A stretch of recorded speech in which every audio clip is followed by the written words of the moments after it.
今天我们来聊聊泰国啊。说实话，泰国不太好聊，当然也不是不好聊，就是怕聊起来不太容易理解。从抽象程度上来说，泰国应该和印度算一个档次。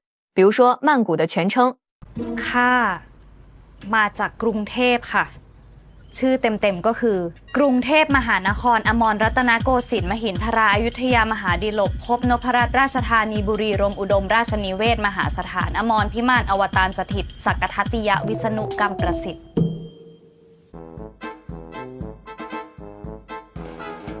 这段话的意思是天使之城、宏伟之城、快乐之城、永恒的宝石之城、永不可摧的因陀罗之城。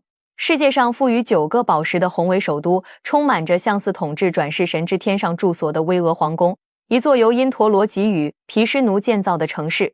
你要说它开放吧，它是个佛教国家；你要说它保守呢，它又有无限折叠的红灯区和人妖文明世界。白天让你面对佛像去洗涤灵魂，晚上让你在红灯区里迷失自我。比如说曼谷的帕里瓦寺，在这里面可以同时看到弥勒佛、玛利亚、唐三藏，还有大力水手、爱因斯坦、贝克汉姆，甚至还有蝙蝠侠、美国队长，在同一个寺庙里共襄盛举的场景。你要说泰国人性格温柔，金三角的毒枭见了他都得100米冲刺过来递根烟。而泰国明明是个旅游国家，但来这儿的游客得时时保护好自己的腰子。还有就是你要说他穷吧，他曾经是亚洲4小虎之首，咱们还在吃了上顿没下顿的时候，人家就有曼谷这样的国际化大都市了。但你要说他有钱吗？在曼谷你还能看到贫民窟，还不止一个。最关键的是，在泰国这700多年的历史里，他从来没让人灭过国，更没让人殖民过。而且他在2战的时候竟然加入了轴心国，给英国佬一顿胖揍。结果呢，战败了，不仅没赔钱，还反手拿了日本100多个亿。这在全球也是蝎子粑粑独一份了。但要说它最魔幻的，还得是王室。世界上保有王室的国家有很多，但他们大部分要么是没有实权的吉祥物，要么是活跃在八卦新闻上的小明星。而泰国虽然表面上是君主立宪制，但实际上国王却统领3界，说一不二。特别是现任国王，论财富，特朗普不到他的1/10；论权势，马斯克不如他的1根。论随心所欲，不但连换了6任王妃，还让自己的爱犬当上了空军大元帅，去世后更是举行了长达4天的国葬，排场和规格都直接拉满。甚至在泰国，你只要说一句他的坏话，那你都会喜提一个冒犯君主的大礼包，直接牢底坐穿。像我这样准备说他坏话20多分钟的，估计是求生无望，彻底没戏了。所以这很有可能是微笑的最后一个视频了，且看且珍惜。大家好，我是微笑。那今天我从神话和历史2个方面聊聊魔幻的泰国。为什么说泰国魔幻呢？简单点来说，因为它受到了印度的影响。自从种姓制度被确立之后，印度祭司们就致力于把这项先进的文化给传播出去，让更多的人都能过上有一顿没一顿的幸福生活。其中他们的第一站、第一个受害者就是东南亚。就拿泰国来说，泰国不仅学习了印度神话，而且还仿照印度的神话编写了一个叫做拉玛坚的神话传说，建造了属于自己的神话体系。而且从泰国历史上第一个王朝素可泰王朝开始，国王就已经通过印度的神话完成泰国版本的君权神授，把自己神化成为了湿婆的化身。比如说在泰国有一个非常流行的崇拜叫做四面佛，它的原型就是印度神话里的梵天。那梵天为什么有4个头呢？说是他有个女儿叫做辩才天女，因为这个天女实在太漂亮了，所以梵天就爱上了辩才天女。天女知道后就想躲，结果天女越是想躲，梵天就越是喜欢，于是就变出了4个脑袋，让这个辩才天女无处可躲。这个时候问题就来了，既然印度的神话已经渗透进了泰国的历史，那印度的祭司为什么不传播印度的传统文化？为什么没在泰国搞种姓制度呢？因为不是祭司们不想搞，他们还忙着另外一件大事。种姓制度本质上就是一套社会分层制度，但是想要搞出一套新的分层制度，首先就得打破原有的社会结构。可问题就是，泰国古代的社会结构类似于我们古代的分封制，王权对于地方没有绝对的控制力，管理地方的不是朝廷官员，而是各地的贵族。由于泰国本身也有着自己的信仰，所以这些贵族还有着另外一层身份，巫师。印度祭司想要搞种姓制度，首先就得打破巫师对于基层的控制。所以这一波是印度的祭司碰上了泰国的巫师，属于是魔法碰上了魔法。双方刚一见面，二话不说就是斗法。尽管印度祭司有着超强的洗脑能力，但泰国巫师的剑也未尝不利。而且更重要的是，由于文化上的差异，导致双方的交流都成了一大问题。祭司们说，猿人创造了世界，他的身体变成了4个阶层。巫师们问，什么是创造世界？祭司们说1+1等于2。巫师们问，什么是家？双方根本就不在一个频道上。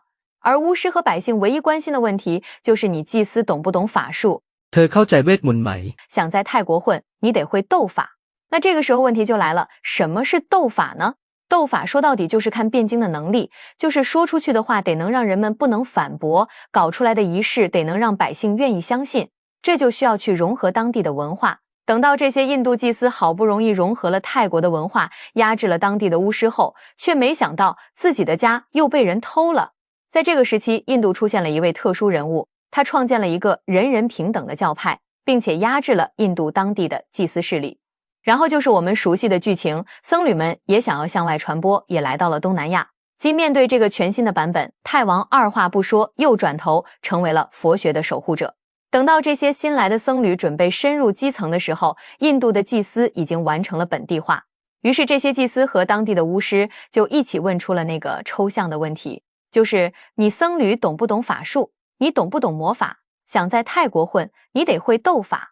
于是僧侣也融合了当地的文化和泰国的巫师、印度的祭司，掀起了一场魔法对轰的抽象场面，而且一直延续到了现代社会。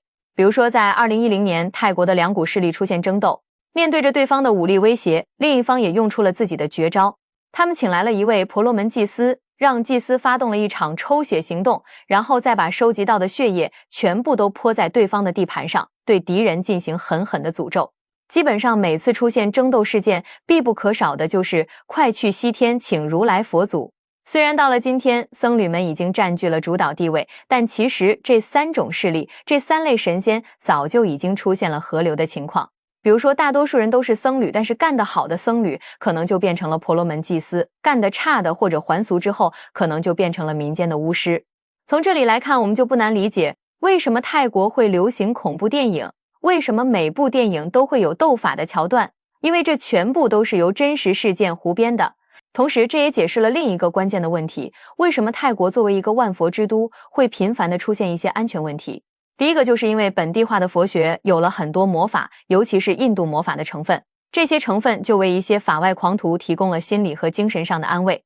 比如说他在犯错之前可以去祈福，祈福自己不会被抓住，就像是拜关公一样，犯错之后可以去捐赠，只要捐赠到位就可以赎罪。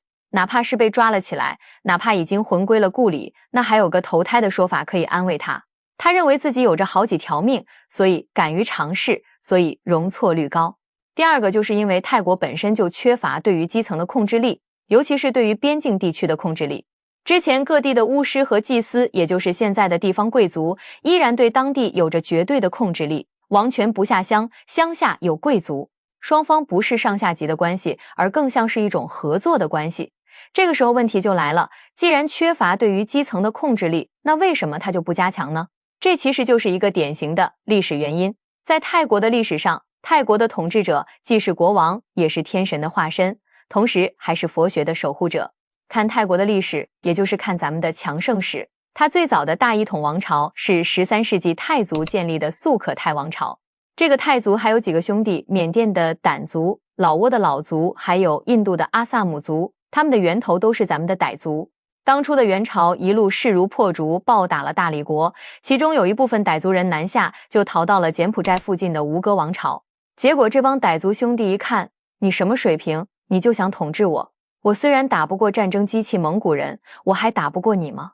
给这吴哥王朝的高棉人是一顿收拾，建立了素可泰王朝，又叫暹罗。当初元朝的大汗一看，东亚这些国家也太零碎了，就想帮着他们统一，主打一个善良。泰王见识过蒙古人的残暴，知道自己的军队是个什么样，为了给元朝留个好印象，他直接选择了投降。时任泰王说了，只要我投降的速度够快，就没有任何国家能够侵略我。也元朝的大汗写信说，大哥，你相中啥了，你就直接跟老弟说呗，跑这么远，人不累马也累呀，弟弟心疼你，但哥哥既然你来了，弟弟也不能让你白来，你看你相中啥了，自己动手。还有从现在开始，我以后就是你附属国了，是你最忠实的小弟。等元朝的大汗收到信后都感动坏了，说这小子行，有眼力见，以后你就是我最好的弟弟，我帮助你成为东南亚第一强国。第一次灭国危机，人家就这样平稳地度过了。时间又来到了明朝时期，郑和下西洋，又对着这些东南亚的土著进行了一番思想教育。这个期间，泰国也短暂地出现过分裂，最上面的叫纳兰国，中间夹着素可泰，下面是最强盛的阿瑜陀耶。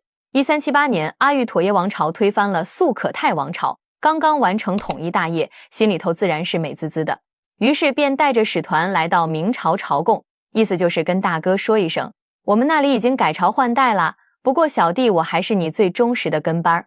咱们的皇帝一看这小子有那么一股子机灵劲儿，就赐予了他暹罗国王的印玺。转眼间时间来到了1752年，上头的缅甸完成了统一，建立了贡榜王朝。这个时候已经是我们大清的乾隆年间了。当时这个贡榜王朝觉得自己太行了，我这实力太强大了，开始对周边的邻国是动手动脚，没事还上咱们这里抢点土豆白菜啥的。当时清朝正跟蒙古的准噶尔部打仗呢，没工夫搭理他，这让他自信心瞬间膨胀。好在他只是狂妄自大，并不是真的愚蠢。他心里清楚，咱们这泱泱大国不是收拾不了他，只是眼下暂时没空搭理他。但他周边的邻国可就遭了大殃了。尤其是泰国，眼看着就要被他给整得灭国了。咱们的清军刚摆平了准噶尔部，转身就过来收拾缅甸了。关于缅甸的事情，我们留到后面再详细说。当年尔康就是在和缅甸打仗的时候被俘虏的，咱们的帮忙算是给了泰国一个喘息的机会。当时泰国有一位华裔将领，名字叫达信，他打仗非常勇猛。这位达信的原名是郑信，他的祖籍是广东潮州。这小子从小就不是一般人，用天才来形容他一点也不为过。在他年纪还很小的时候，就被阿瑜陀耶王朝的一位大臣收下做了义子，后来又在皇宫里干了几年带刀的侍卫，可以说是又能文又能武。就在1767年，贡榜王朝打进泰国都城的时候，他带着一支500人的队伍和缅甸军队互砍，并且成功突围。咱们的清朝知道这件事儿以后，觉得这小子是个硬汉，可以扶持一下。但这个郑信命不咋好，他刚建立吞武里王朝，没等享福呢，手下就发生了政变。这个时候他有个兄弟叫栾通，这个栾通其实也有华人血统，他母亲是华人。栾通得知我大哥让人给政变了，他立刻快马加鞭赶回了皇宫，迅速平定了叛乱。但在他成功平定叛乱之后，并没有帮助郑信恢复王位，反而是将他用鞭子活活打死。随后又改名为曼谷王朝，一直延续到了今天。当时这小子也不敢跟咱们说实话呀，因为郑信可是咱们全力支持的。他这么一琢磨，就谎称自己是郑信的儿子，改名叫郑华。其实咱们都知道是咋回事儿，因为他俩只差了3岁。那为啥没收拾他呢？因为他这个态度还是不错的。他不是改名叫郑华了吗？意思就是心向中华，再加上他也表态了，说自己永远是大清的好奴仆。你看现在的泰王都有中文名，就是为了圆上这个说法。而据说郑信死的时候给郑华下了一个诅咒，夺我王位者9世而亡。但很显然他这个诅咒并没有什么用，因为如今的泰王已经是拉玛10世了。时间一转眼又到了18世纪，欧洲这些列强用鸦片强行撬开了大清的国门，同时他们还在全世界掀起了殖民的狂潮。当时的泰王拉玛5世名叫朱拉隆功，一看欧洲这些国家也太厉害了，连我这老大哥都给打趴下了，所以他就下定决心要向西方学习，派遣了大批的年轻人去欧洲留学深造。这个时候泰国的周边已经全被英法给殖民占领了，就只剩下泰国这么一块地方了。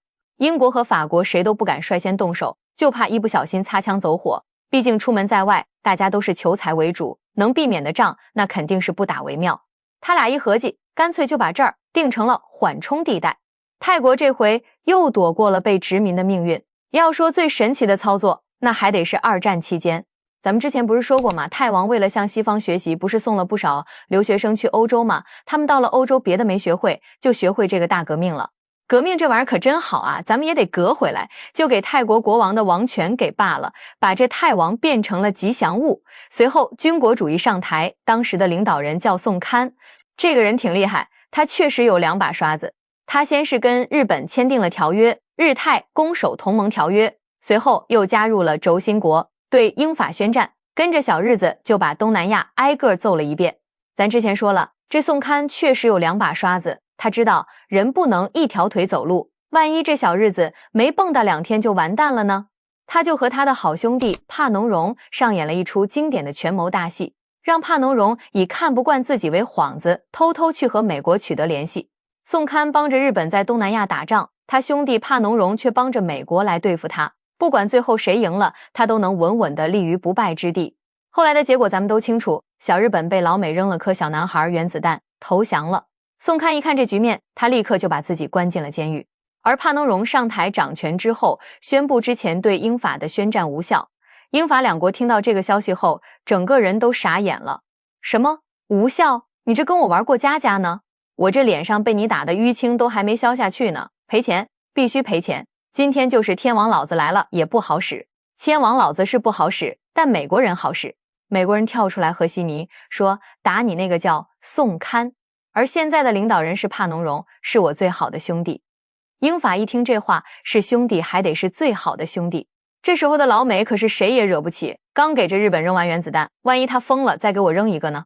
泰国就在老美的神奇操作下，从一个侵略者变成了被侵略者，不仅1分钱没赔，还反手拿了日本150个亿。而最神奇的是，之前被定为甲级战犯的宋堪，没几天从大牢里出来，又重新掌权了。你就说魔幻不魔幻吧，这政治算是让他给玩明白了。在2战结束后，美国又接连发动了朝鲜战争和越南战争。泰国为了紧紧抱住美国的大腿，开始为美军提供后勤支援。尤其是在1961年越战爆发之后，为了让美国大兵得到更好的慰藉，泰国在芭提雅修建了大量的红灯区。高峰时期女人不够，男人来凑。没过几年，在美国大兵的疯狂帮助下，芭提雅这个小渔村一跃成为了国际旅游胜地。泰国更是在以后一跃成为了亚洲4小虎之首。老美的人品咱都知道，必须是养肥了再杀。这个时候，我们的老熟人又登场了。职业讨债人索罗斯上线，他利用金融杠杆直接把泰国给血洗了。时至今日，泰国的经济也没缓过来。让咱们再把时间拨回到1946年，19岁的普密蓬·阿杜德继位了。他是泰国在位时间最长的国王，在位的70年里熬走了35位总理、50届内阁，经历过20多次军事政变。泰国王室能有今天的权利，一切的功劳都要归功于他。咱之前已经提过，泰王因为一场革命变成了一个吉祥物，所以老普刚继位那会儿，宋堪压根儿不把他当回事儿，需要他出来撑场面的时候，就把他拉出来走个过场，完事儿就又给他关回去。这段日子是老普过得最憋屈的时候，一直到了1957年，事情才有了转机。一位名叫沙利的军人悄悄与老普碰了头，他说这宋堪简直是目无法纪，胆大包天，贪污腐败的事儿没少干，更是坏事做尽，恶行累累。咱们泰国要想繁荣富强，非得把它推翻不可。但眼下是和平年代，我这样出兵，名不正言不顺啊！你得给我个正式的授权，让我能堂堂正正的动手，并且向老普承诺，只要我掌握权力，我保证把你们王室的地位给提上去。老普这么一琢磨，反正我都已经这样了，再怎么样还能怎么样呢？干脆我给你授权，放手去做吧。没想到这老沙还挺争气，没过多久就把宋堪政府给推翻了。这老沙也是个讲究人，履行了当初的承诺，恢复了不少以前的传统，比如国王的生日就是国庆日，还把跪拜礼也给恢复了。啥叫跪拜礼呢？就是你面见国王的时候，你得趴在地上匍匐前进。你看泰国那边的报道上，那大臣总用一种奇怪的姿势跟国王说话，这个就是跪拜仪式。虽然这个时候的老普没啥实权，但起码在基本的礼仪上恢复了一个国王该有的尊严。没过2年，更幸运的事来了。1963年，这沙利死了，他的死算是给老普成全了。因为在沙利的引导下，谁想上位都得获得国王的授权，所以底下这帮势力谁想往上爬，都得去讨好国王。咱之前也说了，他在位70来年，熬走了30多位总理，就等于他的权力扩大了30多次。等他退位的时候，已经手握军政大权了。虽然名义上是君主立宪制国家，但其实跟君主专制也差不多了。听到这里，你是不是觉得这老普不就是妥妥的爽文男主角吗？坏就坏在他有个倒霉媳妇儿，还有个倒霉儿子，让他的一世英名毁于一旦。先说他媳妇，名叫施利吉，吉低耶公，两个人是青梅竹马，两小无猜。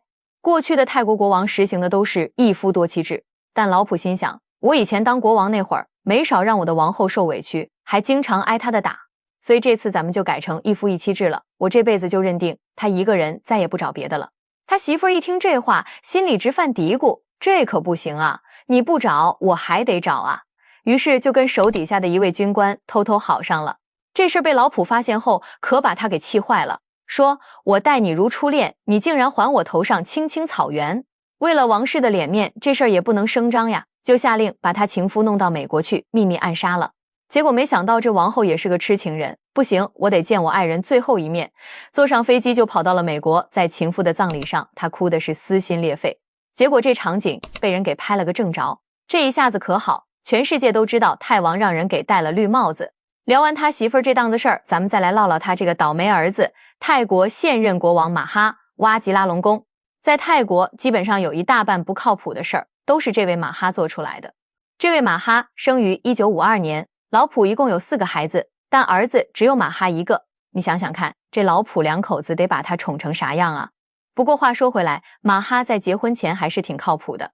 他成绩优异，毕业于澳大利亚的军事学院，无论是固定翼飞机还是直升机，他都操作熟练。他还担任过国王护卫队的负责人。在25岁那年，他迎来了父母安排的婚姻，婚姻也在此刻开始。这马哈像触动了隐藏任务一样，开始了各种的离谱操作。你现在就搜沙特为什么跟泰国交恶，就是因为这马哈把人沙特王储的传家宝给弄没了。咋回事呢？沙特发现石油以后有钱了，泰国每年都能往沙特派10来万的劳工。这里有个叫泰查蒙的，他运气相当不错，在沙特皇室里谋了份差事，但这人品德不行，嗜赌成性，欠了一屁股债。这天他打扫卫生的时候，发现沙特王室家里的保险柜居然没锁。咱也搞不明白，这有钱人的想法就是不一样。你说你整个保险柜为什么不买个立柜多好？你浪费那钱干啥？这一下子让泰查蒙动了歪心思，直接来个卷包会，把里面的珠宝首饰全给偷走了。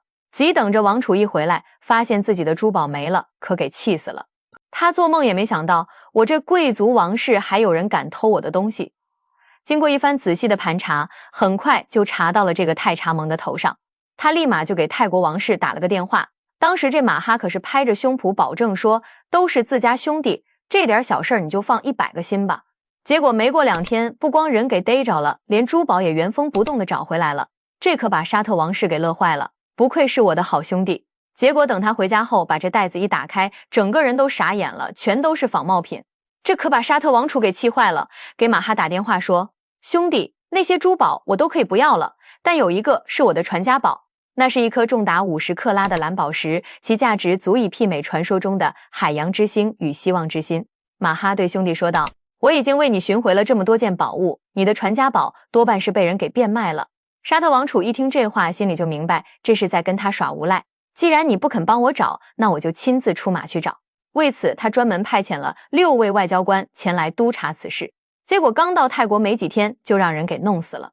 沙特一看这没力度，让美国派中央情报局过去。俩特工在泰国待了2月，回来跟着沙特的王储说，这泰国的水太深了，算了，你破财免灾吧。沙特一看这个情况，只能无能狂怒，和泰国宣布断绝外交关系。而马哈这次的行为完美诠释了什么叫君子报仇，10年不晚。1987年，他父亲派他前往日本进行访问，结果负责接待马哈的司机在半路上闹肚子，跑去上了个厕所。这下马哈可就原地爆炸了，认为司机这是对他极大的不尊重，直接把后续所有行程都给取消了，转身就回国了。时间来到1996年，日本首相桥本龙太郎到泰国进行访问。马哈一看这情形，心想，我这报仇的机会可算是来了。那时候马哈特别热衷于开飞机，自己手下就掌管着一个战斗机编队。日本首相的专机刚进入泰国领空，他直接开着战斗机就带人把专机给围住了，这一围就是半个多小时。围上去的战斗机里，其中一架就是马哈亲自驾驶的，他根本不在乎那些事情，只要自己痛快了就好，剩下的烂摊子就留给他老爹去收拾吧。他不光是在国家大事上随心所欲，在感情生活上那更是让旁人羡慕不已。马哈前前后后一共娶了5位妻子，他的第一任妻子名叫宋莎瓦丽，她当时是王后的侄女，她的父亲是泰国的一位高官，这完全是一场政治联姻。马哈对这个媳妇儿是一点都不喜欢，闲来无事的他就在家里看电视，一眼就看中了女演员玉瓦提。马哈就想和他的第一任妻子离婚，去迎娶玉瓦提。但是王后为了王室的脸面，坚决反对两个人离婚。马哈迫于母亲的压力，一直隐忍了长达15年之久。终于，他想出了一个狠招，一纸诉状，将自己的大媳妇告上了法庭，将家庭破裂的所有原因全都归咎在宋莎瓦丽的身上。而宋莎瓦丽对此还无法反驳，因为泰国的法律规定，任何人都不可以冒犯国王和王储，否则就要被关进大牢。在泰国之前有个开出租的，在拉客人的时候对国王发了几句牢骚，让人给拍了下来，其结果就是判了4年有期徒刑。所以这宋莎瓦丽面对国王的指控是有苦说不出。在马哈离婚6个月后，他正式迎娶玉瓦提为第2任妻子。这段婚姻里，马哈也没老实，天天出去潇洒玩乐。他媳妇儿就说了，你出去玩，那我也出去玩，就跟着泰国的空军元帅厮混一起去了。这事儿让马哈知道了，就将玉瓦提赶出了泰国。随后这空军元帅也从人换成了自己的宠物狗福福，他手底下的军官见到福福都要敬礼。在玉瓦提被逐出泰国的5年之后，一直服侍他的舞女希拉米成功上位了，并且生下了如今泰国的王储提邦公。第4任妻子是空姐苏提达。苏提达原本在泰国航空公司担任空姐，两人在2007年相识相遇。2019年5月4日，他正式迎娶了苏提达。他们定下情缘的那架飞机被安置在曼谷宫殿的花园里，有钱人的爱情故事真是让人羡慕不已。后来马哈国王仔细一想，这离婚结婚的流程实在太麻烦了，他索性直接册封了自己的贴身保镖施妮娜，给了她贵妃的名号。